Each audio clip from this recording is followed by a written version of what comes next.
Hello,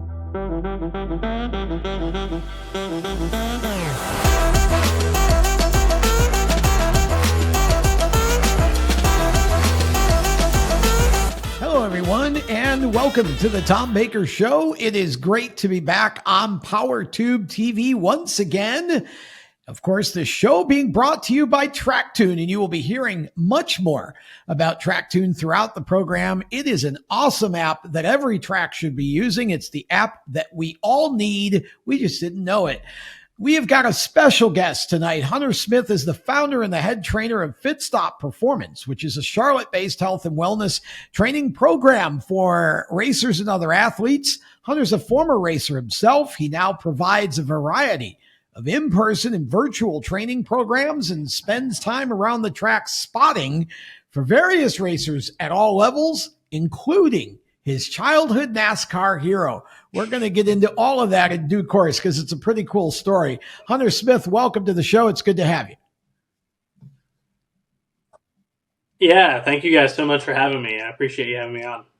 Okay, so let's go back to the beginning here. I want to know, of course, you're from New Jersey. I want to know a little bit about your background. How did you get interested in racing in the first place? Yeah, so I was born into a family of race fans. My dad is a mechanic, and he was a Dale Earnhardt fan right when I was born. So I was born into a family of race fans, always sitting in front of the TV on Sundays and watching the Cup race and all that stuff. Spent a lot of time as a kid growing up going out to Nazareth Speedway for NASCAR Busch races at the time, and then your local racetracks, right? Like Mahoning Valley and Wall Stadium and Orange County Fair Speedway. Spent a lot of time there. So just kind of always around it. And I fell in love with it at a young age. And then finally, when I was 12, I got the chance to go race and started racing champ karts at Snydersville Raceway in Pennsylvania. That's kind of where I got my feet wet, so to speak, and I got my feet dirty, I should say, at a dirt track. It's a dirt track. So started racing and won a championship real quick, won a bunch of races, and just kind of kept climbing the ladder with it, and kept introducing myself to people and just kept connecting with anybody. And I don't drive full time anymore. I don't often at all really get behind the wheel of a race car, but I do still work pretty heavily in the sport, like you mentioned, as a spotter and as a trainer with Fitstop Performance. So still do a lot with the sport, and I wouldn't have it any other way. How long did you run the karts for?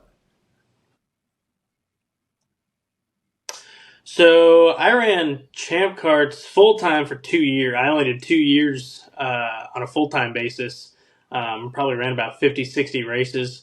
Probably won about half of them, and then moved into what are called up in the Northeast. They have this division called slingshots. Yes. So ran slingshots for quite a while, and then moved down here and did some testing and working with a couple drivers, and did some testing with asphalt modifieds and dirt late models and some asphalt late models, and messed around with some of that. Didn't get to race it all that much, but you spent a good amount of time behind the wheel, and I got a lot of experience that has plagued a lot of benefits into what I do today.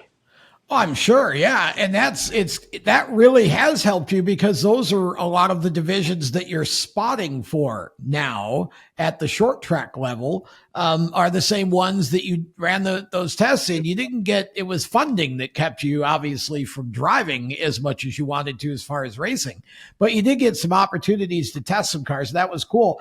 But how does one get from the testing cars and racing? How did you just wake up one day and say, I want to be a fitness boffin, or how did that all work? Yeah. Yeah. So I've always been big into fitness. I've always played sports other than racing as well. I played soccer, I played basketball, I played baseball, and ran track, ran cross country. I did it all, and I always loved being in shape, and I always felt better at the racetrack because of that. And I took my health and fitness very seriously. And so when I was trying to figure out what I wanted to do long term, I knew I wanted to be involved in racing, and I had another passion, and that was fitness. So I kind of molded the two together and said, this is what it's going to be. And lo and behold, Fitstop Performance was born, and that's what we do. We work with race car drivers at all levels and pit crew athletes, and I've worked with spotters, I've worked with crew chiefs, I've worked with people all across the industry. And gotten them physically, mentally prepared to do the jobs that they do. So, like I said before, everything I've done in my past in the sport has helped me to do what I do now and understand the hardships and the difficulties that they're going to go through, and I just try to offer all I can to try to help them make it easier and help them perform at their best. Now, that didn't happen overnight, though. Talk a little bit about what have you, because you had to get certified. You went through a lot of sort of, education, obviously, to get, it's not just deciding to be a fitness guy and just kind of doing it out of your head. You're certified and you know what you're doing here. Yeah, absolutely. So I went to two schools. I went to the National Academy of Sports Medicine, and then I went to the School of Hard Knocks. So those are the two places I got my education from. So, but the National Academy of Sports Medicine, I've done a ton of education through them. I hold my personal trainer certification, obviously, but then I also hold a corrective exercise specialization, a performance enhancement specialization, a behavioral specialization, and then a group fitness training specialization. So I pretty much have something and have done education for anything we could really be thrown at this point. So you know how to behave now, and you know how to get a bunch of groups to enhance their performance. Is that about it? Yeah, yeah, exactly. So, uh, when you're working with 30, 40 pit crew members at a time, it Oh, helps to kind of have some stuff in your back pocket, yes. up your sleeve. Yeah. Now, just to clarify, we're not talking about pill stuff, folks. You're just talking about proper Yeah, training techniques, right?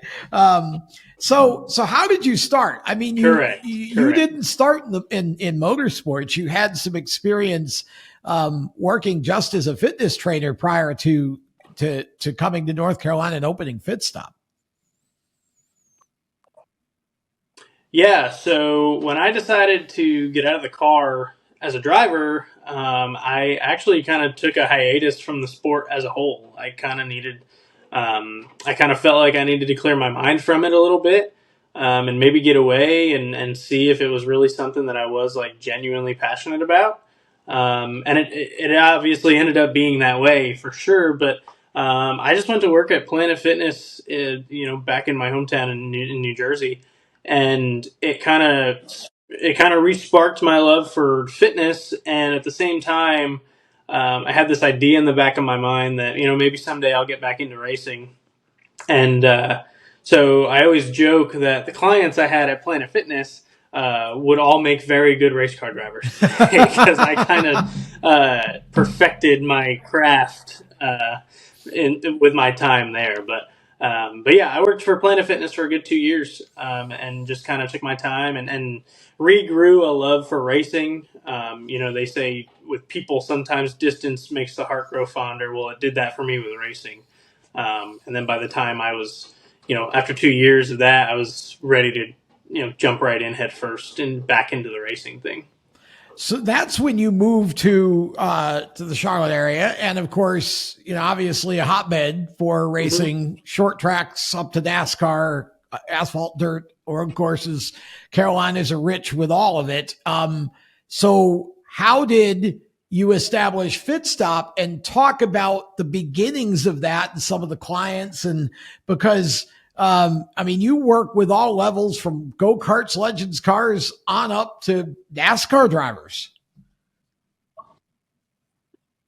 Yeah, yeah. We have the coolest thing is that we do have people at like every level, right? I've worked with drivers that race go karts, like you said, all the way up to the Cup Series. I always say I've been on the hot pits at Millbridge Speedway down here, and I've been on pit road at the Daytona 500 with clients, and that's super cool to see. But yeah, so My first client ever was Spencer Boyd. Races in the Truck Series What a now. way to start. He was in his rookie season of Xfinity. Yeah, I know. I joke with him now. We're good friends. I had a project right off the bat. Yeah.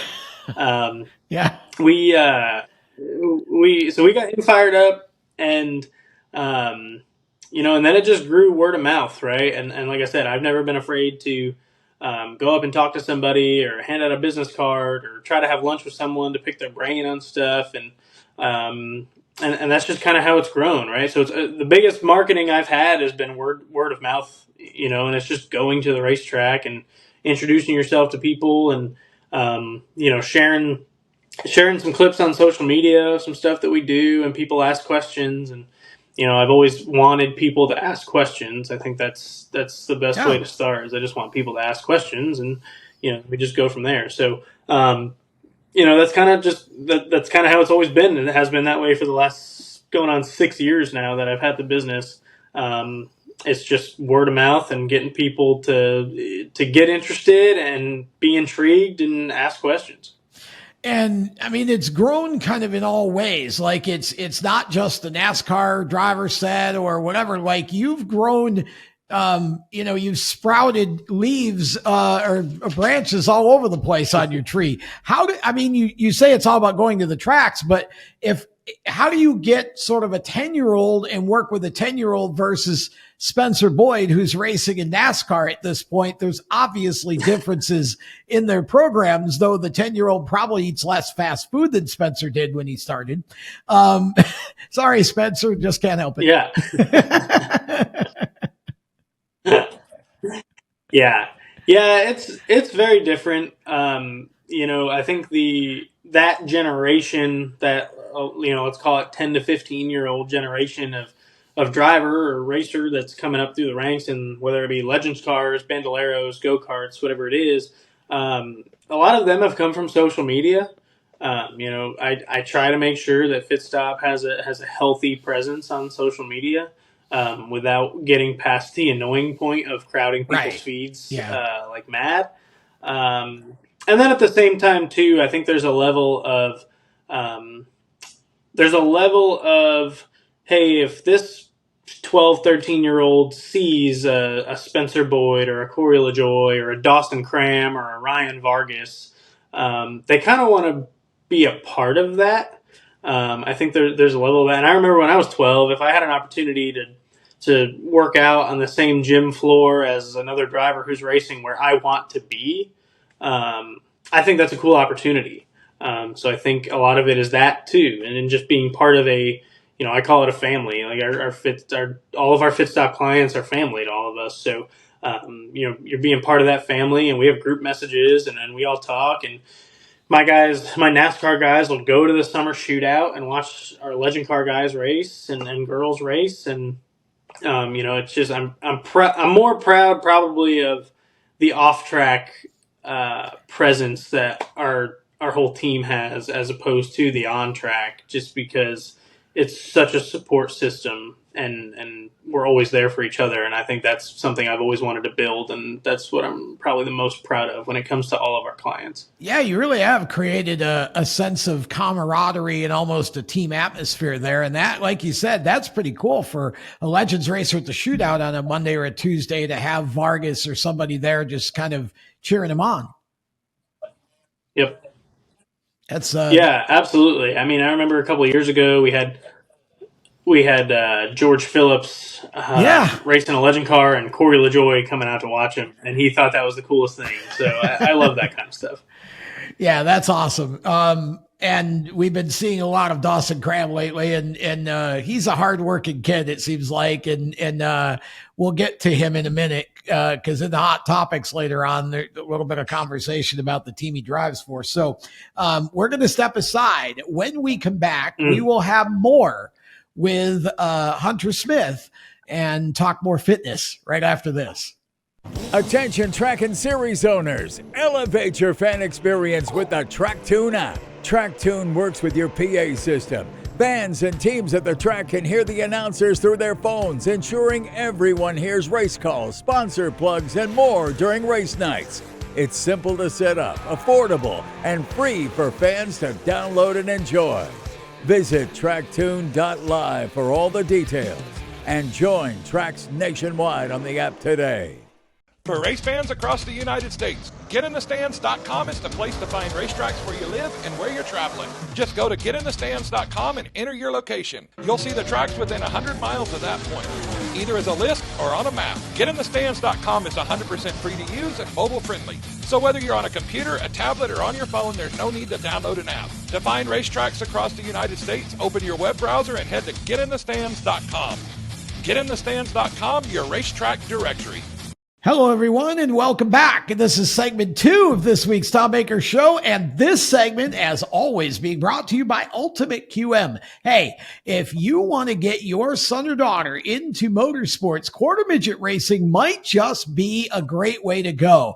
They've got racing from local clubs to regional action, all the way to the NASCAR Youth Series, which takes the quarter midget racers to tracks all across the country on NASCAR race weekends. It's really a cool deal. Ultimate QM is a one-stop shop. You can buy your quarter midget there. They will keep you up to date with parts and service and all of the stuff that is necessary to keep you running fast. And the young coach, Andy Loden's son, Nick, who has won about 180 quarter midgets, will keep you fast, and they win and win big. Winners win with Ultimate QM. You can see some of the winners that have recently won, and it is just a pleasure to be working with them.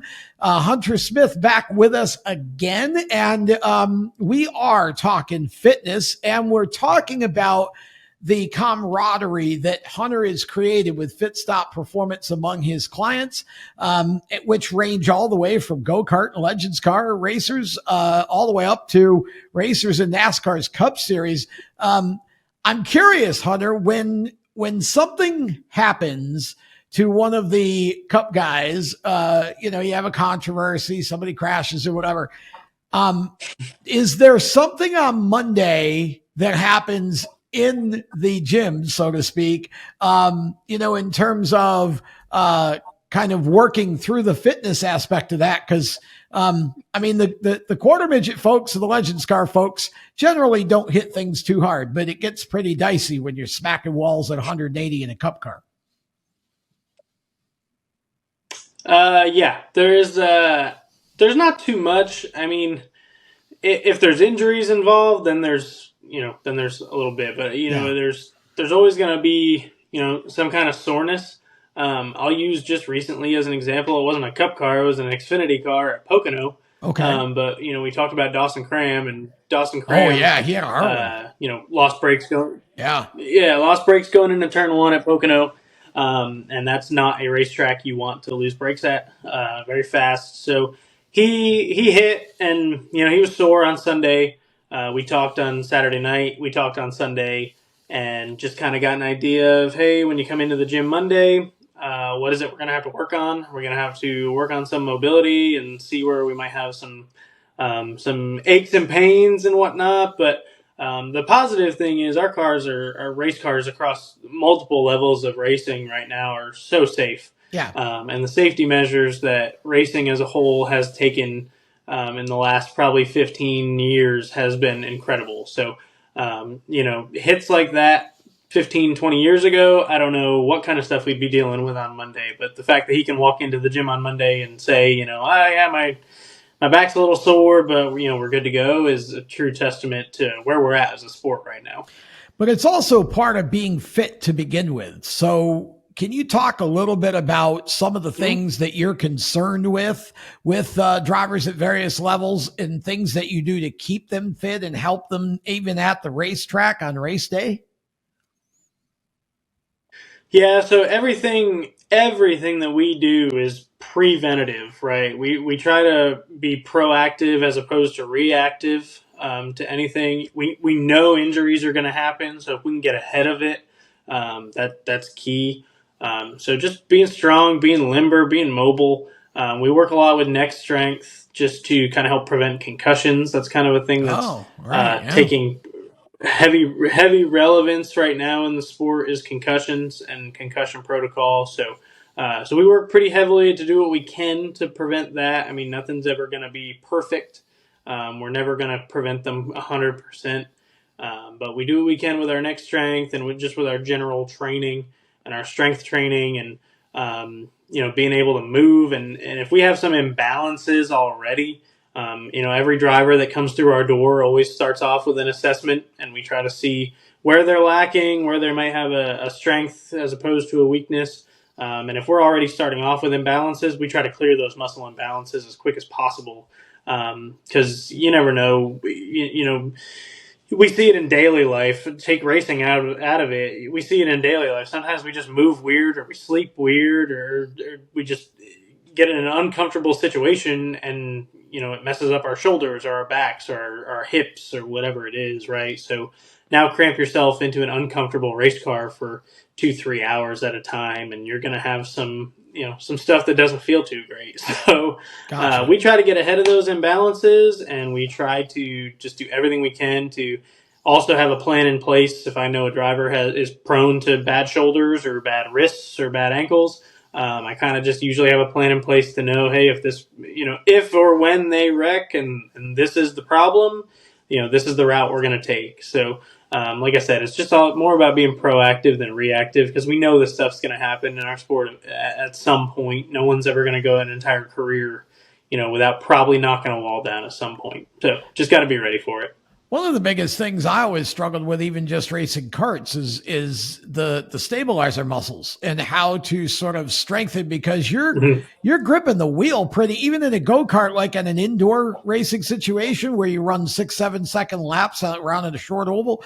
How do you, for example, deal with that type of a situation with somebody? And also, you mentioned the neck, the G forces are all a part of neck training too. So talk a little bit about some of that, because I would think that's fairly common. Yeah, well, we're sitting still, when we're inside a race car. So you talk about those stabilizer muscles. Those stabilizer muscles, they get tight and they sit there, and then that's when you deal with cramping and just being uncomfortable, right? So, so we try to make sure those stabilizers are limber throughout the week, and we stay moving. We do a little bit of training, more or less, when it comes to being stable and working core strength and core stability. We work heavily on that just to put drivers and whatnot into a uncomfortable situation and try to get them as comfortable as possible being uncomfortable.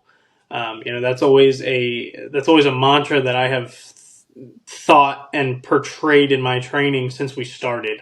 And that was, let's just get everybody comfortable being uncomfortable, and then we can work from there. So, the neck strengthening is super, super niche, I would say, to racing. The good thing is our seats, like we've talked about, the safety has come a long way. So seats and whatnot and headrests have come a long way, which has helped a ton. But at the same time, you have this big lunky helmet on your head, and and it's just uncomfortable at times. So again, it just goes into being comfortable, being uncomfortable. And if you look on our social media, we have a tool called the Iron Neck that we use quite often. And it looks like a big halo, and you look like, what's his name? I think it's Gazoo from the Jetsons, the little Martian. Flintstones. When you put this thing on. So, yeah, exactly. That's what it is. Flintstones. Yeah. So, that's, again, I can't reiterate it enough. It's all just about being comfortable and being okay with being uncomfortable. And if you can master that, then you're going to be just fine. And you're going to think about driving the race car, and you're not going to think about things hurting. Seems like another key piece is the eyes and the reaction time, and just the, working on that part of it, because there's a big difference between kind of what you see and then your ability to process what you see as well, which is partly a brain function. Yep. So talk a little bit about some of the things that you've got and the tools and the ways that you work on all of that. Yeah, cognitive function, which is exactly that process you talked about. So our cognitive function is huge in motorsports, whether you're a tire changer, a jackman or a driver, all the same, or a spotter even, your cognitive function is huge. So that is how your eyes, because all our eyes are is lenses for our body, Yes. right? That's all they do. They don't really have any other function other than to take pictures and show videos and images to our brain. So our motor function, our cognitive function is how fast our eyes can send a message to our brain, and then our brain can choose to make a decision on what to do with those images. And that may be move an extremity or move an arm, move a foot, move a hand, whatever that is. Typically in motorsports, that's what it is, right? It's make a Yeah. reaction to what we're Yeah. seeing in front of us. And the biggest thing with motorsports is things are happening at hundreds of miles an hour. So the ability to process images that are happening at 100, 200 miles an hour is super important, because if we're lagging in that, a car's wrecking in front of you, and you're not able to process what to do, you're going to end up with a wrecked race car. Nobody wants to end up with a wrecked race car. So we use a bunch of different tools. Some of our primary tools that we use is blaze pods, which are just kind of reaction lights, and we set them up in different areas to work with peripheral vision. We set them up with different colors to just kind of change the eye's viewpoint a little bit, and then we also use a tool called Heco sticks.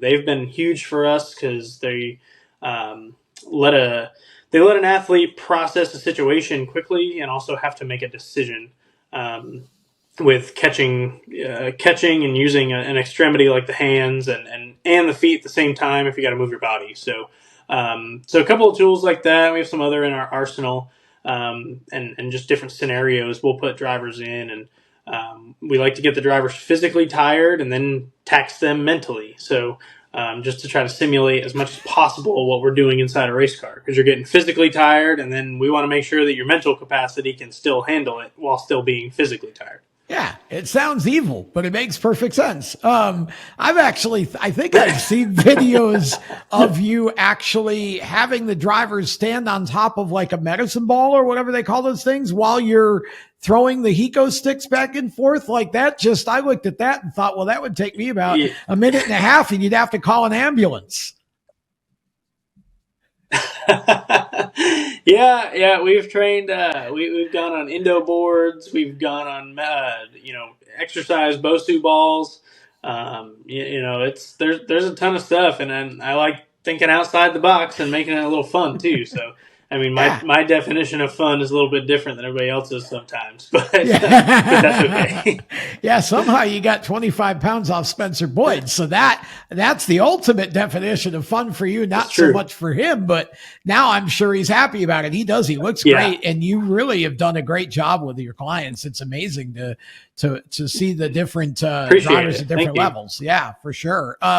Okay, so what is the biggest single issue that you feel like you have to deal with a racer across the board in terms of fitness or nutrition? I think the biggest issue that I see, and this is probably the biggest issue when it comes to anybody who's on like a full-time tour. So a perfect example is, I'm just going to use NASCAR as a whole, right? So NASCAR is in a different city every week, and that means travel, and that means inconsistent diet sometimes. I think that's the biggest struggle that our clients go through, is just trying to stay as consistent as possible on a diet. So in the past, what I have done, and every year it seems like I need to update this, but I've actually gone as far as to, hey, my client sends me, hey, I'm staying at this Holiday Inn in Mid Ohio. Okay, cool. I'll actually Google Earth it and kind of see what restaurants are around that Holiday Inn. Oh, wow. And be able to tell them, hey, this is on the menu here. This will work for you tonight. And I've never been above doing that and making sure that they feel good, and my clients, I take pride in the fact that if they want that bad and they want to be at the best and they have questions about that and they truly want to keep everything on, no pun intended, but on track while they're traveling, I'm all for that. So someday I would love to just have a a book of every racetrack in the United States, and hey, these are the best places to eat near them, and these are the worst places to eat near them. So I think that would be a cool idea, but that would take a little more time and probably a registered dietitian to truly get behind all that. Yeah, and a lot of constant updating too, since restaurants change so much. Okay, we'll step aside. Exactly. We'll come back. Hunter Smith will return with us right after this. Attention track and series owners, elevate your fan experience with the TrackTune app. TrackTune works with your PA system. Fans and teams at the track can hear the announcers through their phones, ensuring everyone hears race calls, sponsor plugs, and more during race nights. It's simple to set up, affordable, and free for fans to download and enjoy. Visit tracktune.live for all the details and join tracks nationwide on the app today. For race fans across the United States, GetInTheStands.com is the place to find racetracks where you live and where you're traveling. Just go to GetInTheStands.com and enter your location. You'll see the tracks within 100 miles of that point, either as a list or on a map. GetInTheStands.com is 100% free to use and mobile friendly. So whether you're on a computer, a tablet, or on your phone, there's no need to download an app. To find racetracks across the United States, open your web browser and head to GetInTheStands.com. GetInTheStands.com, your racetrack directory. Welcome back to the show as we continue with Fitstop Performance founder and I like calling him head coach, Hunter Smith. And there's a reason I love that title for him. It's because in addition to all the training he does, he also does a lot of spotting and coaching for some of the younger drivers at some of the local and regional tracks. So I want to get into that a little bit because it will lead us to what I mentioned in the beginning about him actually spotting for his NASCAR childhood hero. How many of us can ever say that? So, Hunter, talk a little bit about, first of all, how did you start spotting? I mean, I think it obviously was a natural thing for you, knowing you as I have, but tell the audience kind of how all that got started and lead us into how you've ended up spotting for a former NASCAR Cup Series champion.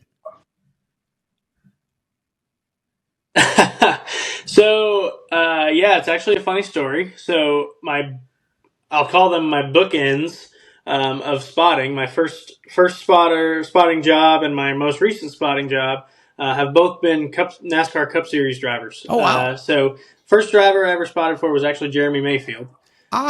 Jeremy and I got to be close a couple of years back when he was racing modifieds on the Southern Modified Tour. And I kind of got close with him, and we went to a race one time with him, and he was like, "You ever spotted before?" And I was like, "I haven't, but I've listened to a lot of audio, and I've had people in my ear before, so I can give it a shot."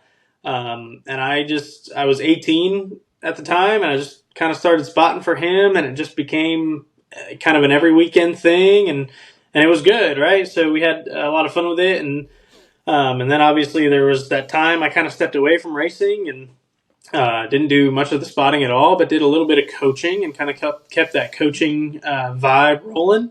And then probably about 2021, I would say 2021, I got a call to spot for Danny Bone, Bowman Gray Stadium, in a modified. So I was like, all right, I got to, wet the pipes again and try this again and get back to it after a couple of years.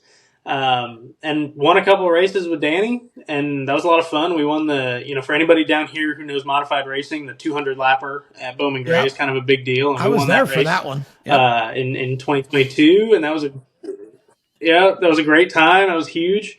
And then we started doing some Smart Tour races together, and did the Smart Tour deal, and I met a lot of people and other spotters and got to be friends with some people and connect with some people and ask questions.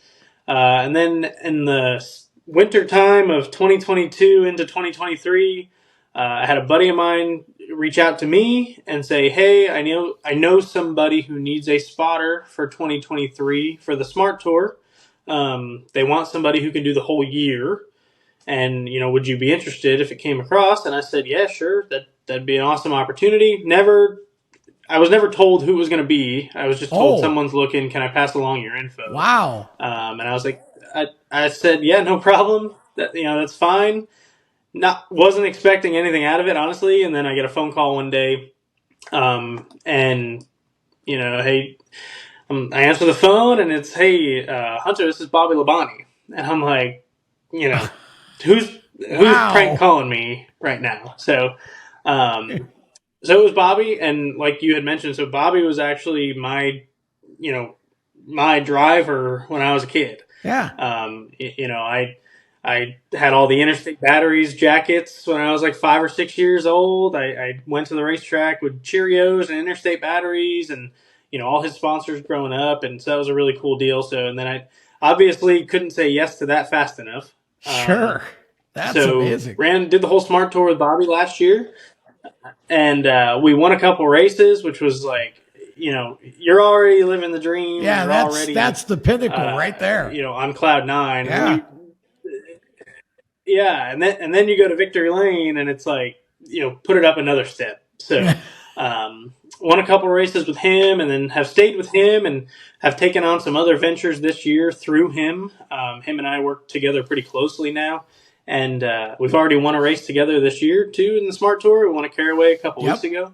So it's been an awesome deal to work with him and his wife Kristen are such great people. So it's been super cool to be close with him and just learn a lot from him as well. So, it's like you said, it's something that people don't get to say too often. So, I appreciate it every time we get an opportunity like that.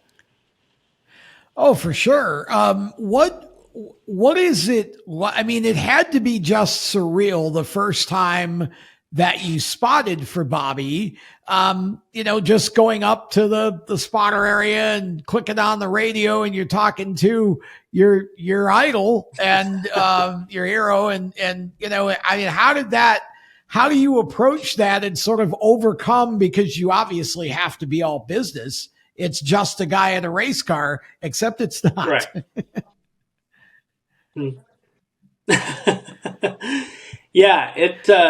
I'll never forget the first one. That's for sure. It was at Florence Motor Speedway in South Carolina for the first Smart Tour race of 2023.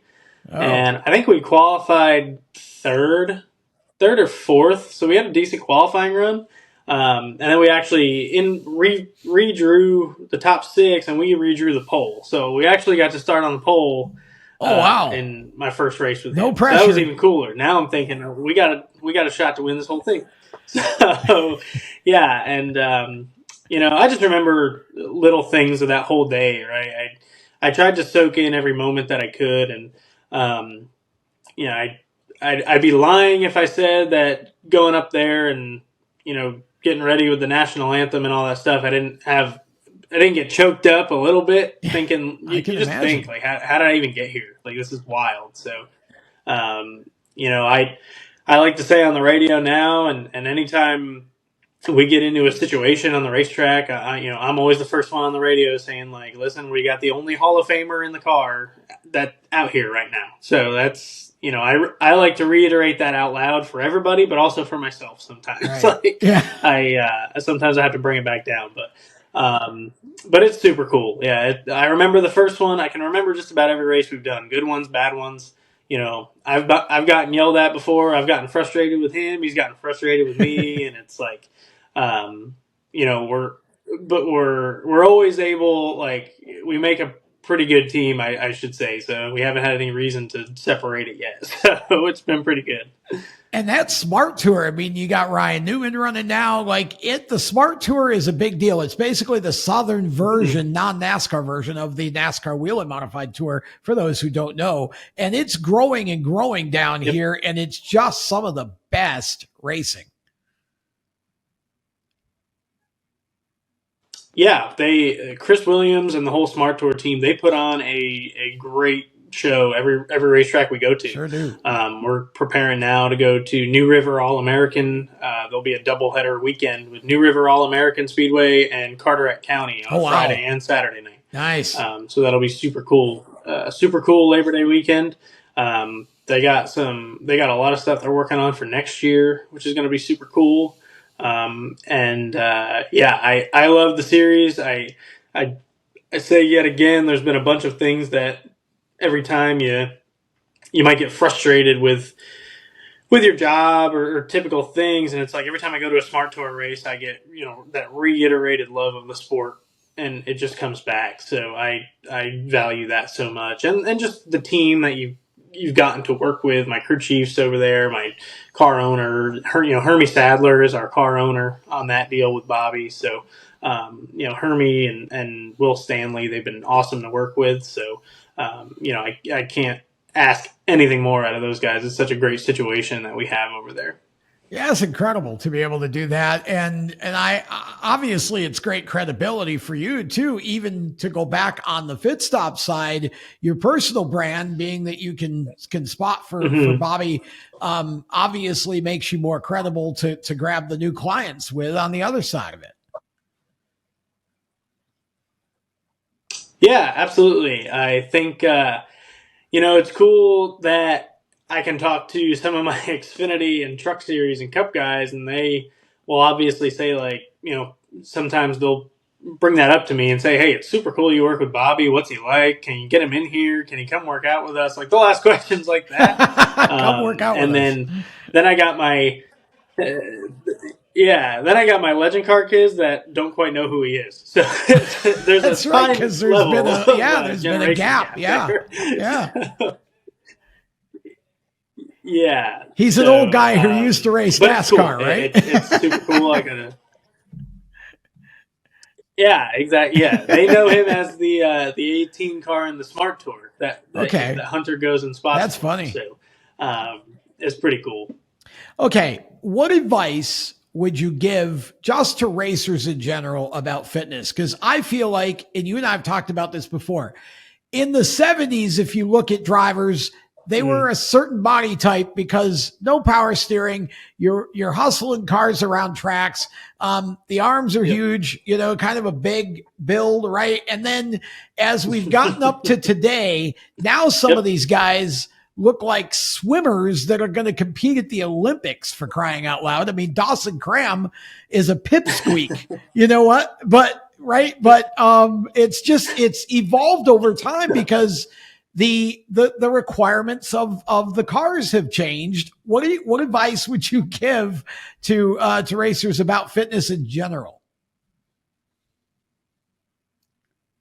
Yeah, what's the saying now? The tires have gotten fatter, but the drivers have gotten skinnier. So, yeah, that's a good way to look at it. That's kind of how we look at it now. But so I think the biggest thing is just don't get behind. You don't want to get to a point where we use the term falling out of the seat, right?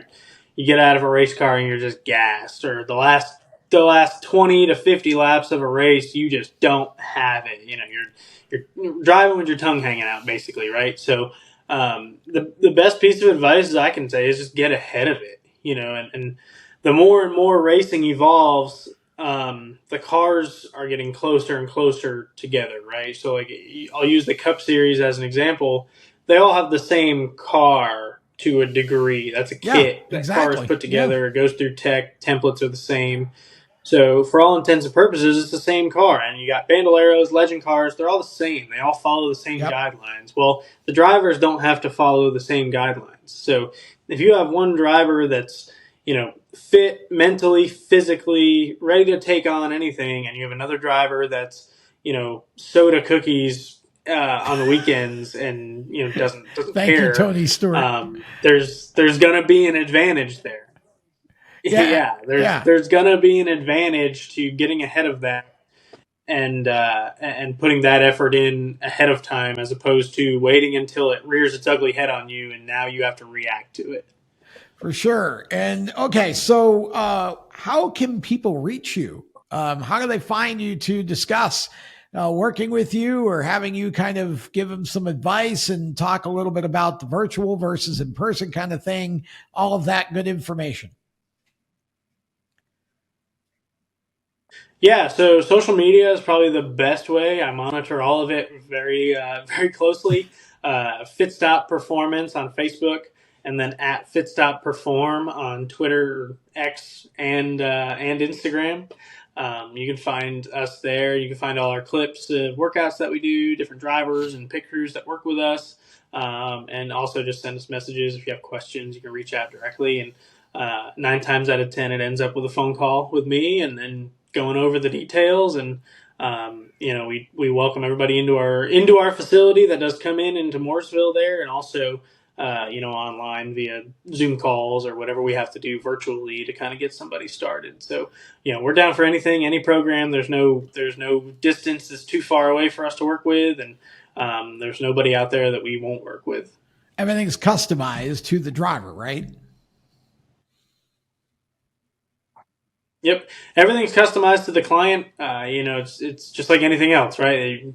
This person needs to lose 20 pounds. This person needs to gain 20 pounds. This person's getting tired at the end of the race. And, everybody's got different wants, needs, strengths, weaknesses, and every single program caters to what that person has to do. So. Well, it's been great to have you on, Hunter. We appreciate it and look forward to having you back a little more often here on the Tom Baker Show. And we wish you all the best, keeping those guys fit. I know it's a challenge. Yeah, some days more than others. But yeah, I appreciate it, guys. Thank you guys so much for the time. And with that, we're going to step aside one more time. When we come back, it is time for Hot Topics. Attention track and series owners, elevate your fan experience with the TrackTune app. TrackTune works with your PA system. Fans and teams at the track can hear the announcers through their phones, ensuring everyone hears race calls, sponsor plugs, and more during race nights. It's simple to set up, affordable, and free for fans to download and enjoy. Visit tracktune.live for all the details and join tracks nationwide on the app today. Welcome back to the Tom Baker Show on PowerTube TV, presented by TrackTune. And we're going into our final segment. As always, time for Hot Topics. And we're going to start in the NASCAR world. And this was breaking news as we went to produce this show. And it's something that we don't talk about a lot, but it's really an interesting subject as to where NASCAR is going, especially in the Cup Series. The Avenue Sports Fund has invested in Trackhouse Entertainment Group. That's the parent to Trackhouse Racing, which fields cars in the NASCAR Cup Series and FIM MotoGP World Championship, where, by the way, first American team in that series since 2007. It's been about, going on 18, 19 years. Crazy. And I want to talk a little bit about this, but I'll read a quote from Mark Lazary, who's the Avenue Capital's chairman, CEO, and co-founder. He says, "We are excited to partner with Justin Marks and his organization as they continue to compete in the Cup Series and MotoGP Series. And this is why I wanted to bring this up, potentially in new motorsports in the future."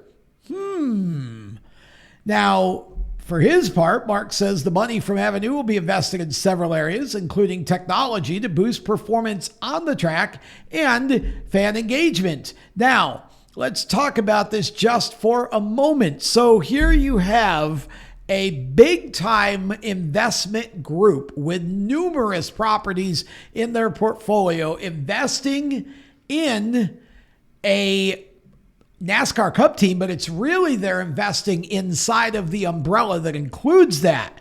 This gets a little bit to the whole charter situation between NASCAR and the teams, and it gives you a clue as to the direction that a lot of the teams are trying to go, and even NASCAR, why we're running a street race in Chicago, we're running in Los Angeles, we're doing all these things partially in an attempt to kind of woo and encourage more of these types of big investors into the sport because, again, costs have gotten really, really high, and we need new revenue streams, and the teams need new revenue and new people to kind of come in and help bolster all of that. And the charter is the key element because the charter is the piece that basically acts almost as a franchise kind of situation where it brings the stability and the financial stability to the team. So that's a really interesting move. And Trackhouse is one of the brands in NASCAR.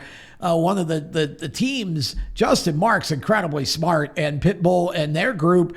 Keep your eye on that whole organization on possible expansion across motorsports here, because again, it was hinted at just in that partnership. Okay, more news. No penalty for Corey LaJoie for his contact with Kyle Busch at Pocono this past Sunday. LaJoie spun Busch in what seemed like a hook move and then said he refused to say he was sorry. Okay.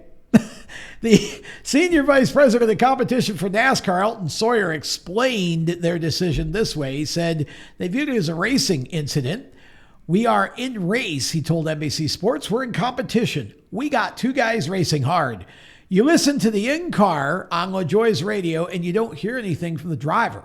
There's some comments made by the crew chief and spotter, but neither of them were driving the car. We plan to have a conversation with Corey just to make sure he's in a good place there. But yeah, on that one, we let the guys race. So just do it. Don't talk about it on the radio then. I mean, Carson Hocevar, $50,000. We're kind of pinging $50,000 fines lately for contact, and that one seemed to be okay. Just interesting, to say the least.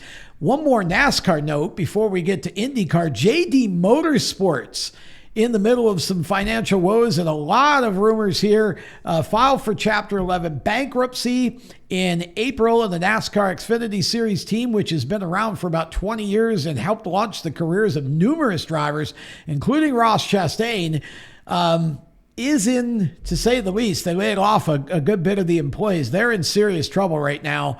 And I'm going to have a conversation about that, or more talk about that on a future show, about what I think that sort of portends about NASCAR. But think about what we just talked about at the top of this Hot Topics segment, with investors coming in and the whole sort of white collar versus blue collar influence here.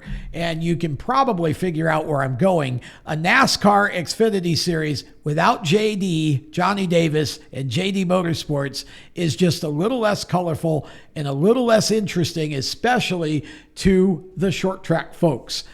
Okay, IndyCar. Ousted Aero McLaren racer Theo Pourchaire told a French media outlet that he was not fired for performance reasons, but for financial ones. The French racer dropped some bombs in that interview, stating that Aero McLaren had signed Pourchaire to a new 3-year contract before his sudden replacement, and after winning the Formula 2 championship, he found a spot in the American IndyCar Series. And here's the thing with this. So what he's saying and what he hinted at was that the potential changes that McLaren made were potentially linked to sponsorship, and hinted that perhaps, maybe, a big sponsor was going away. And so you bring in, here's the gist of what this article said, and I'm going to hit my phone quickly to read you Theo's post-article response, but the rumor is basically saying that Aero may be leaving, and so thus you bring in Nolan Siegel, not just because he's extremely talented, but you bring him in because, well, his dad has a lot of resources. We'll put it like that. Now, former racer Tony Kanaan clarified that Pourchaire's replacement was not due to performance, but a necessary decision for the team, which kind of just fueled the fire of those types of rumors even more. Now, this case brings attention, the article said, to the complexities of financial dynamics in motorsports, and it raises question about the future integrity of IndyCar as a sport. I don't believe that last part. I don't think the integrity of IndyCar is at question. I think what you see is, if we were to assume this was true, what it raises the question of is, how do we fix a broken system where money that a driver brings becomes the determining factor rather than talent? How do we put this back?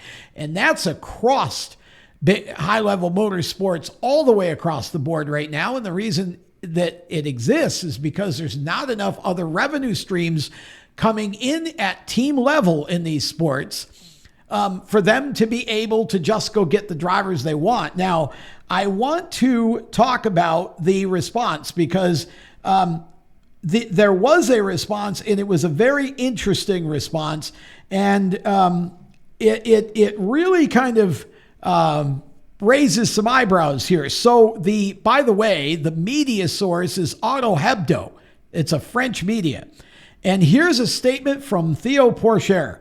I've read the article published on Auto Hebdo this week, and I'm disappointed how grossly inaccurate my words and comments portrayed my interview. While I was surprised by Arrow McLaren's decision to take me out of the car ahead of Laguna Seca, we ended on amicable terms.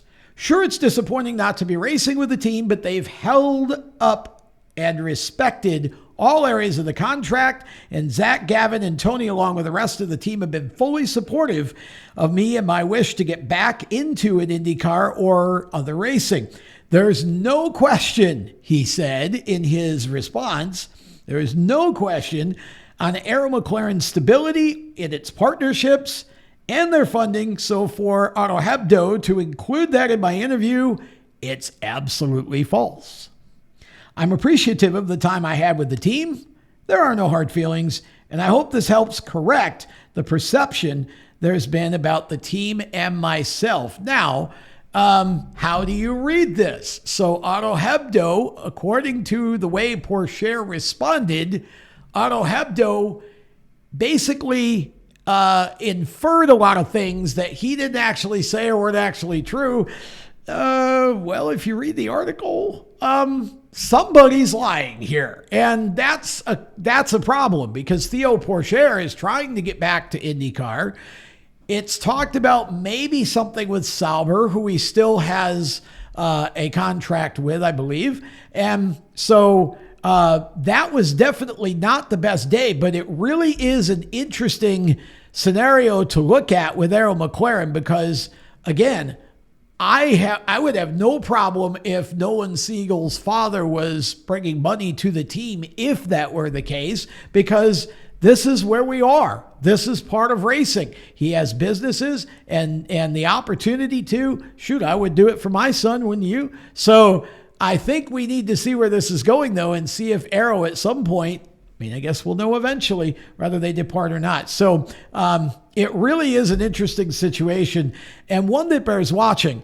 And here's one last bit about IndyCar and the direction that it's going. I talked last week a great deal about the debut of the hybrid at Mid-Ohio. I thought the racing was great. I thought it was competitive.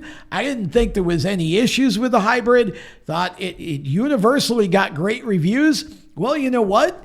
Then they went to Iowa. And again, 2 races, back-to-back, one Saturday, one Sunday. I actually thought the racing was great. But the drivers, not so much. There was a lot of criticism among team owners and some of the drivers about the oval piece with the hybrid. Apparently, they were talking about how the hybrid on the oval did not allow them sort of the same freedoms that it did at Mid-Ohio on the road course. I'm not a great mechanic, but here's what I'm hearing is that there are some who would like IndyCar basically just to park the hybrid for this oval swing and then give it back to them when they get back to the road courses. This is going to be something to watch because NASCAR obviously at some point is going to have a hybrid, and I'm not sure all the ins and outs. We'll try and get more information on the next show, but certainly some hybrid controversy in the IndyCar series here. I didn't see anything wrong with it, but apparently others did. And that's going to wrap it up for this week's Tom Baker Show. It is great to be with you again, and we look forward to being back next week on PowerTube TV for more exclusive content and stories. Join us at steeringwheelnation.com and on our 24/7 streaming page on watchpowertubetv.com. Visit tracktune.live to check out how you can sign your track or series up to hear all the PA action through their phone or device, great for fans and teams. check out ultimateqm.com for all the info on how to get your young ones started in quarter midget racing. Remember, winners win with Ultimate QM. And of course, follow us on Facebook, Instagram, and Twitter at The Wheel Nation and Steering Wheel Nation on LinkedIn. And by the way, if you want to follow me on LinkedIn, I do a lot with my personal account there. It is Tom Baker Media. Just look it up on LinkedIn and you can follow me. That is it for this show. Until next time, I'm Tom Baker. Thanks for watching.